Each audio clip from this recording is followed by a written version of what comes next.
ഷാനവാസും അനുമോളും ചില കാര്യങ്ങളൊക്കെ സംസാരിക്കുന്നുണ്ട്. അതായത് ഷാനവാസിനും അനുമോൾക്കും ഒരുപോലെ തോന്നിക്കഴിഞ്ഞു.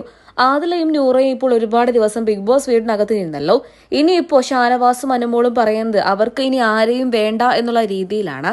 ഒരുപാട് ദിവസം നിൽക്കാനൊക്കെ അവർക്ക് സാധിച്ചല്ലോ. അതുകൊണ്ട് തന്നെ പുറത്ത് അവർക്ക് ഫാൻസ് ഉണ്ട് എന്നുള്ള കാര്യം നൂറയും ആദിലയും മനസ്സിലാക്കിയിട്ടുണ്ടാകും.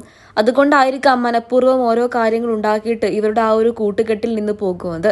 ഇതിപ്പോ നമ്മുടെ ഷാനവാസും അനുമോളും കണ്ടുപിടിച്ച കാര്യങ്ങളാണ്. വിശദമായി പറയുകയാണെങ്കിൽ അനുമോളും ഷാനവാസും ബെഡിൽ ഇങ്ങനെ കിടക്കുകയാണ്. അനീഷിന്റെ ബെഡിലാണ് ഷാനവാസ് കിടക്കുന്നത്.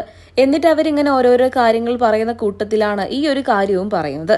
ആദിലയ്ക്കും നൂറയ്ക്കും പുറത്ത് നല്ല സപ്പോർട്ട് ഉണ്ട് എന്ന് അവർ തന്നെ മനസ്സിലാക്കിയിട്ടുണ്ടാകും.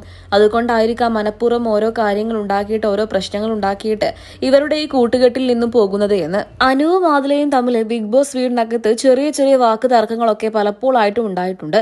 എങ്കിലും ഇന്ന് വരെ ആയിട്ടും അനു നൂറയെക്കുറിച്ചോ ആദിലയെക്കുറിച്ചോ മോശമായിട്ട് ഒന്നും സംസാരിച്ചിട്ടില്ല. ഇനി ഷാനവാസിന്റെ കേസ് എടുത്ത് നോക്കുകയാണെങ്കിൽ ഷാനവാസിന് എത്രയൊക്കെ പറഞ്ഞാലും അവിടെ സോഫ്റ്റ് കോർണർ ഉള്ളത് അനീഷിന്റെ അടുത്ത് തന്നെയാണ്. അനീഷിനെ കുറിച്ച് എന്തൊക്കെ പ്രശ്നങ്ങൾ ഉണ്ടായി കഴിഞ്ഞാലും ഇന്ന് വരെ ആയിട്ടും ഷാനവാസ് വാ തുറന്നിട്ടേ ഇല്ല. അനീഷിനെ തന്നെ തുടർച്ചയായിട്ട് ജയിൽ നോമിനേറ്റ് ചെയ്ത് ശരിയായില്ല എന്നും കൂടെ ഷാനവാസും അനുമോളും കൂടെ ബെഡിൽ കിടന്ന് ഇങ്ങനെ സംസാരിക്കവേ പറയുന്നുണ്ട്. അപ്പൊ നമ്മുടെ ഷാനവാസ് ഒരു കാര്യം കൂടെ പറയുന്നുണ്ട്.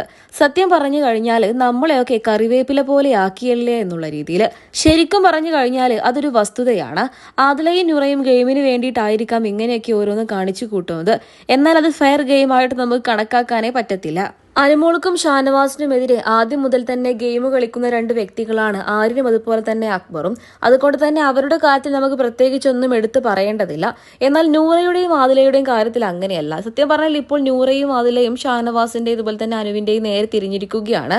അത് അനുവിനെ വല്ലാതെ അങ്ങ് ബാധിച്ചിട്ടുമുണ്ട്. അതുകൊണ്ട് തന്നെയാണ് ആദിലയ്ക്കും നൂറയ്ക്കും ഇപ്പോൾ എന്തോ സംഭവിച്ചു എന്നുള്ള രീതിയിൽ അനുമോൾ സംസാരിക്കുന്നത്. ഇന്നലെ രാത്രി തന്നെ അനു ആദിലയോടും നൂറയോടും മിണ്ടാനൊക്കെ പോകുന്നുണ്ട്. എന്നാൽ നൂറ ഒട്ടും അടുക്കുന്നില്ല. ആദില പിന്നെയും കുറച്ച് സോഫ്റ്റ് കോർണറൊക്കെ അനുവിന്റെ അടുത്ത് കാണിക്കുന്നുണ്ട് എന്നതിന്റെ പോലും മിണ്ടുന്നില്ല. ഇതിന്റെ കാരണം എന്തായിരിക്കും, പറയാൻ പറ്റുമോ?